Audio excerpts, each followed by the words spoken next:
Hey y'all, it's Amanda. Welcome back to the channel, and today we're going to do a January book haul and a little mini unhaul.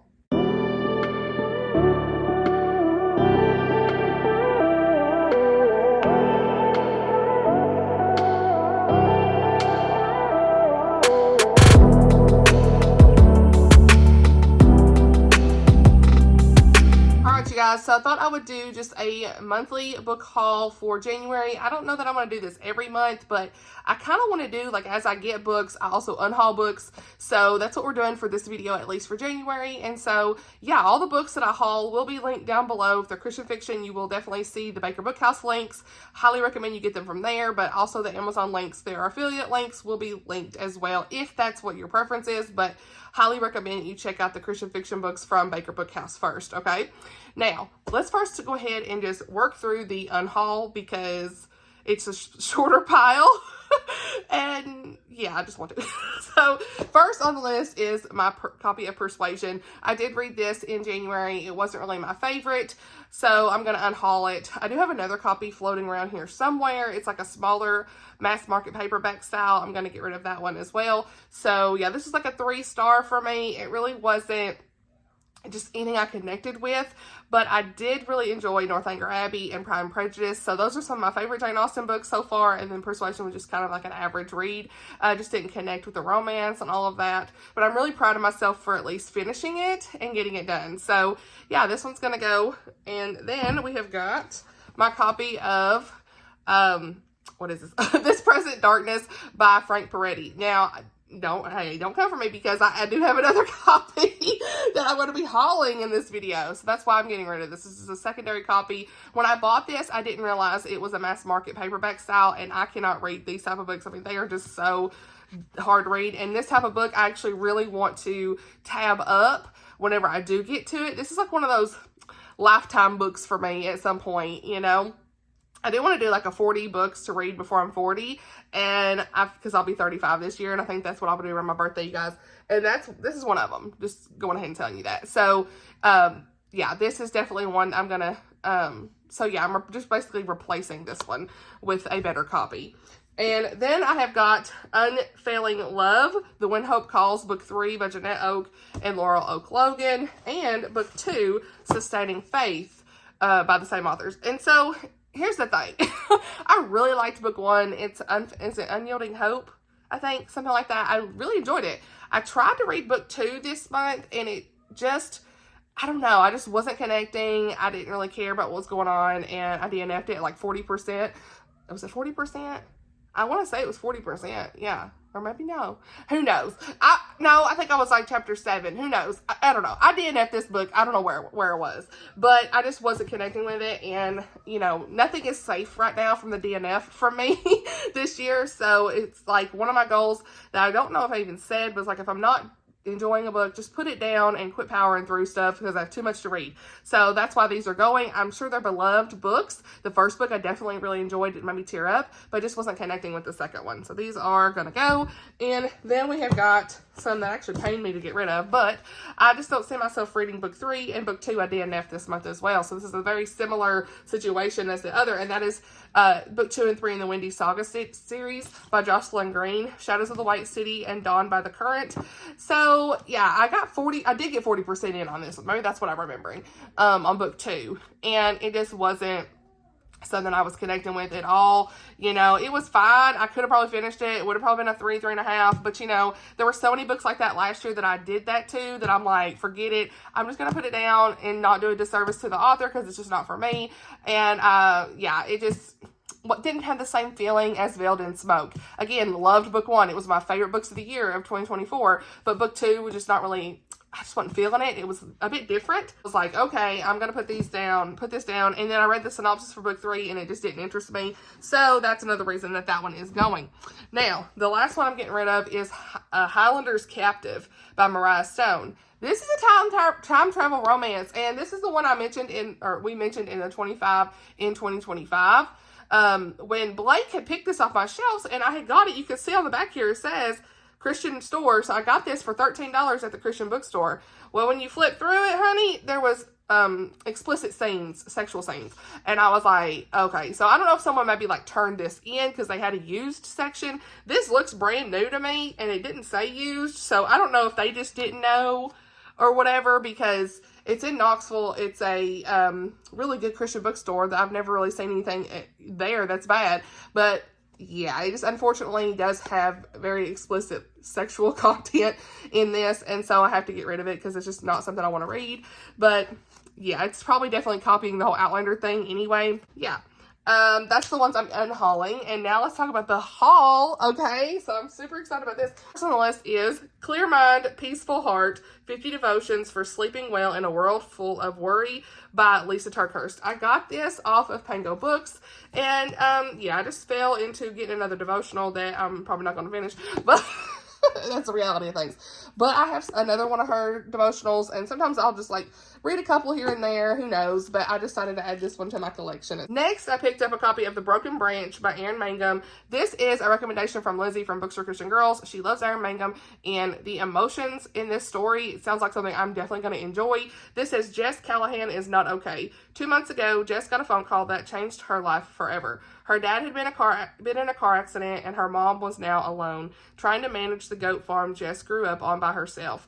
Going back to New Mexico was never a part of her plan, but here she is, stuck in New Mexico and stuck in her faith. Where was God when the accident happened? If he's truly all-powerful and truly loves them, why did God allow her dad to die? How can a loving God be so cruel? Wrestling both with her thoughts and the goats, Jess is faced with the decision. Will the accident wreck her faith as well? And when her childhood friend shows up, will she set aside her stubbornness and accept the help? So this is a very just emotional story about loss, grief, and definitely redemption in the Lord. And just seeing Lindsay's vlog, I'll actually link her vlog. I watched it and it was just powerful in her story as well. Relatable this story was to her, and everything. It just really moved me, and I was like, I gotta get a copy of that someday. And I just happened to see this on Pango Books for a very cheap price, and that's why I picked it up. So yeah, I definitely want to read this. I think in 2025 if I could get to it. If not, it'll go to next year, but it's definitely one on my radar when I really want something that's going to just be an emotional, hard-hitting book. I could see this being a 5-star prediction for me. So yeah, we'll see if I can when I get to it. But definitely one I really want to try Erynn Mangum. I have another one of her books on my shelf somewhere, but that one sounds like one I really will enjoy. So then we have got The Lost Library by Melissa Koslin. Oh, Sheena girl, hey, you know this is because of her. I watched her favorite books of the year, and here we are. but it was bought. Okay, so Melissa Koslin, you know, that Dangerous Beauty was one of my honorable mentions of favorites of the year, and so I have to read everything this author writes now. And so this one says, her past caught up with her again. Callie LeBeau has been aiding hackers with her cryptology,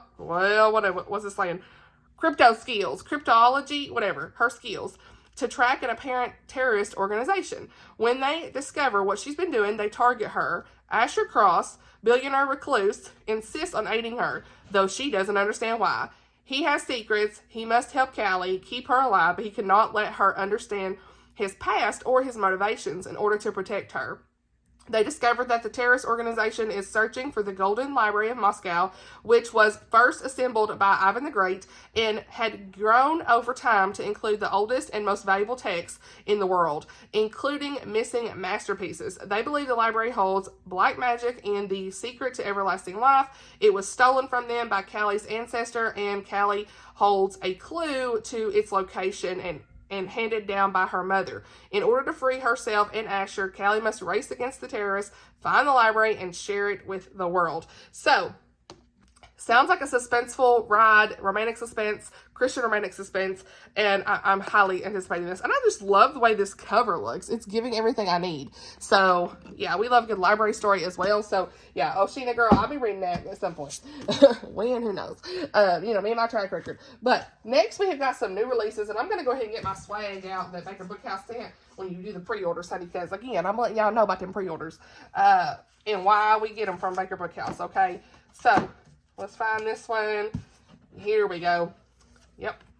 All right. Next, we have got The Indigo Heiress by Laura Frantz, and this is her newest release. I did pre-order this. It came out in January, and I'm so excited to dive into this at some point when I want a Scotland story. This says, Virginia plantation life is all she'd ever known, but could the life she was meant to live be waiting on a distant shore?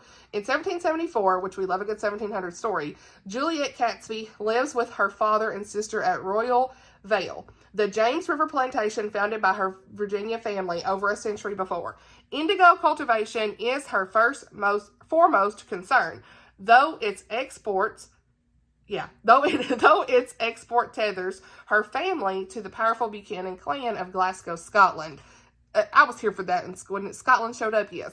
When the heir of the Buchanan firm arrives on their shores, she discovers that her father was arranged for one of his daughters to marry the Scot as a means of canceling the family's debt.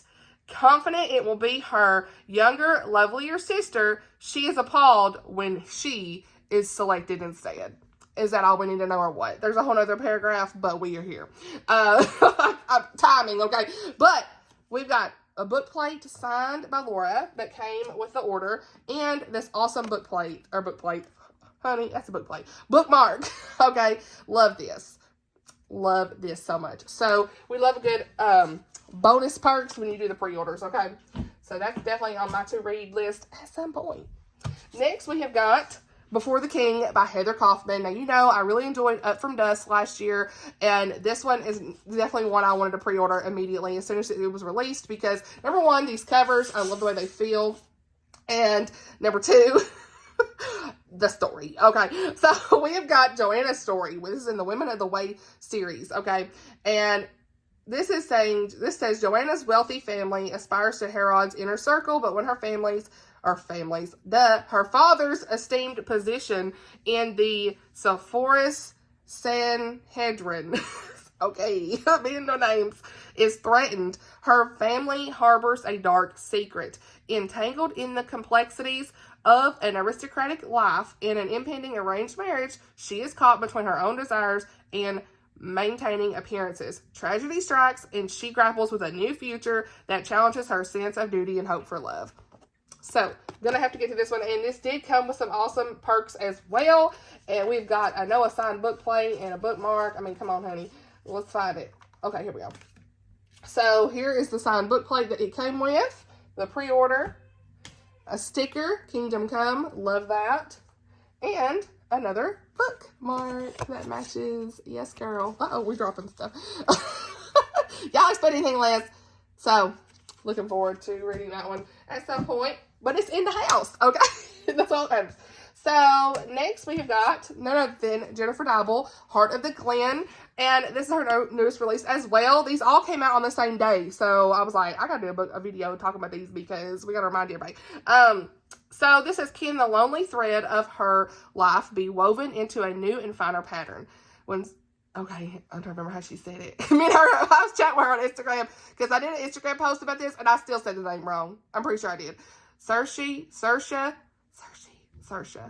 whatever. Anyway, this girl arrives at Drumbo Castle to start her new job as housemaid, and she is dismayed to learn that the lord of the house passed away a week prior. Already running from the tragedy that claimed the lives of her family members, she wanders the road through the darkening glen with nowhere to go until Eileen McCready offers her a place to stay.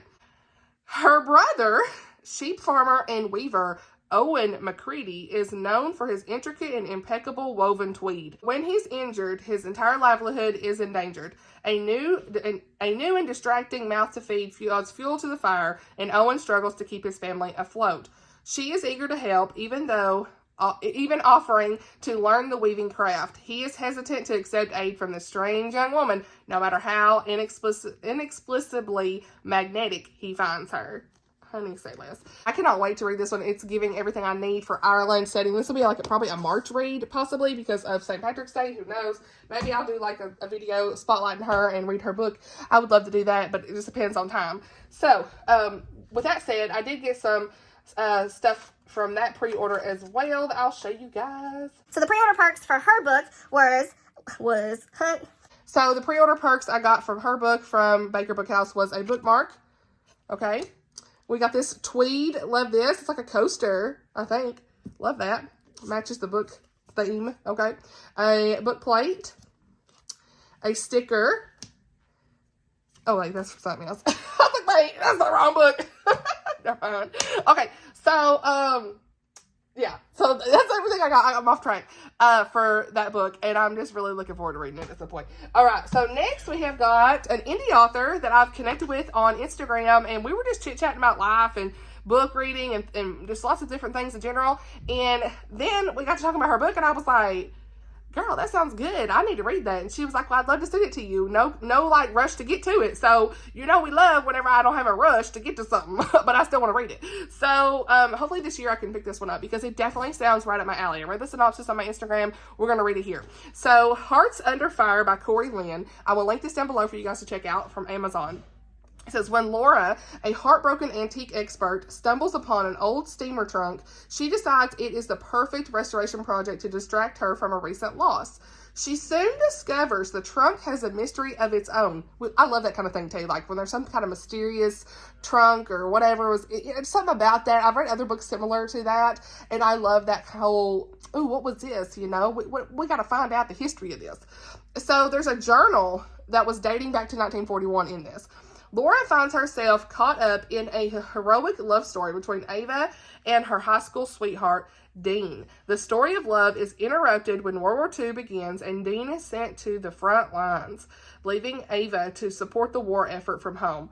Laura begins to identify with Ava's perseverance, and it's in the process she is challenged to overcome her own heartache. When the journal ends, she is left with unanswered questions about Ava's life and is determined to uncover the pieces again. Will she find answers she seeks, and can she find the courage to love again? I love the way this cover had the letters in the back from the journal entries that she found, and of course the cover, it's giving a World War II vibe. Of course, it's gorgeous. She sent me a shirt that says the Writer's Journal. That's like her thing. Love that.